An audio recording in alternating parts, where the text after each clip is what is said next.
যদি উজাড় করা ভালোবাসার আশায় প্রেম চাইতে আসি, প্রেমে ভাসবে তো, ভালোবাসবে তো, তোমরা আসবে তো। জীবনে বেঁচে থাকার জন্য যেমন টাকা লাগে, তেমন কিন্তু বেঁচে থাকার জন্য টাকা ছাড়াও ভালোবাসাটাও লাগে। অনেকেই আছে স্বার্থ ছাড়া শুধু ভালোবাসাটাই চায়, আর তারাই কিন্তু ভালোবাসা পায় না। তারাই কিন্তু সব জায়গায় ভুল প্রমাণ হয়। তুমি যদি সৎ হও, তুমি যদি শুধুমাত্র একটুখানি ভালোবাসা পেতে চাও, দেখবে তোমার সেটা ভাগ্যে থাকবে না। ভাগ্য বড়ই অসহায় হয়ে যায়, তাই না বলো বন্ধুরা? তো সবাইকে প্রথমে জানাই গুড মর্নিং। তোমরা সবাই কেমন আছো? আশা করি যে যেখানে আছো অনেক ভালো আছো এবং সুস্থ আছো।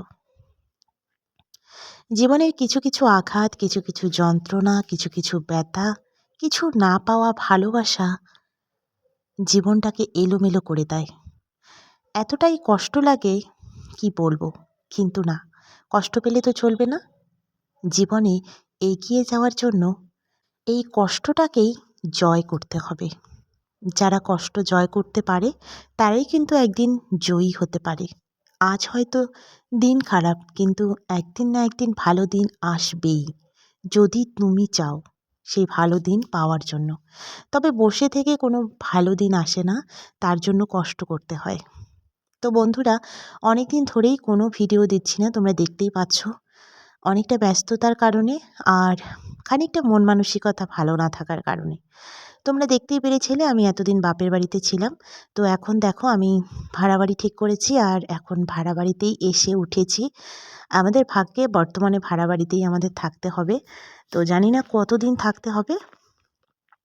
আর এখানে মেয়েকে স্কুলে ভর্তি করিয়ে দিয়েছি, তারপরে ডান্স নাচের ক্লাসেও ভর্তি করিয়ে দিয়েছি। তো স্কুলটা এখনও শুরু হয়নি, জানুয়ারির 3 তারিখ থেকে শুরু হবে। আর মেয়ের ডান্স ক্লাসটা শুরু হয়ে গেছে। তো সেই জন্য আমরা এখন বাড়িতেই চলে এসেছি। যেহেতু আমার বাপের বাড়ি থেকে অনেকটা দূর হবে যাতায়াত করা, তো অসুবিধা হবে। আর তাছাড়া বাপের বাড়িতে থাকাটাও খুব একটা ভালো দেখায় না। তো অনেক দিনই থাকলাম, প্রায় 6-7 মাস, কিন্তু মনে হলো না যে 6-7 মাস থাকলাম।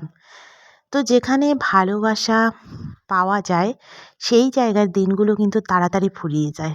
আর যেখানে তুমি মানসিক যন্ত্রণায় ভুগবে, দেখবে সেই দিনগুলো না যেতে চায় না।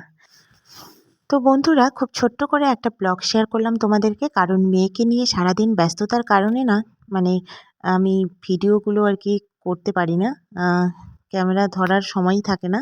তো যাই হোক, দেখো দিদা এসছে আমাদের বাড়িতে, এইমাত্র আসলো। তো দিদাকে একটু চা করে দিব, এখন আমাদের খোঁজ নিতেই এসছে। তো চলো বন্ধুরা, ভিডিওটা আজকে এই পর্যন্ত রাখলাম, দেখা হবে নেক্সট ভিডিওতে। ততক্ষণ পর্যন্ত তোমরা সবাই অনেক ভালো থেকো, সুস্থ থেকো, আর আমার পাশে থেকো, যাতে আমার আগামী দিনগুলো আমি কষ্টগুলোকে জয় করতে পারি। তো চলো, টাটা।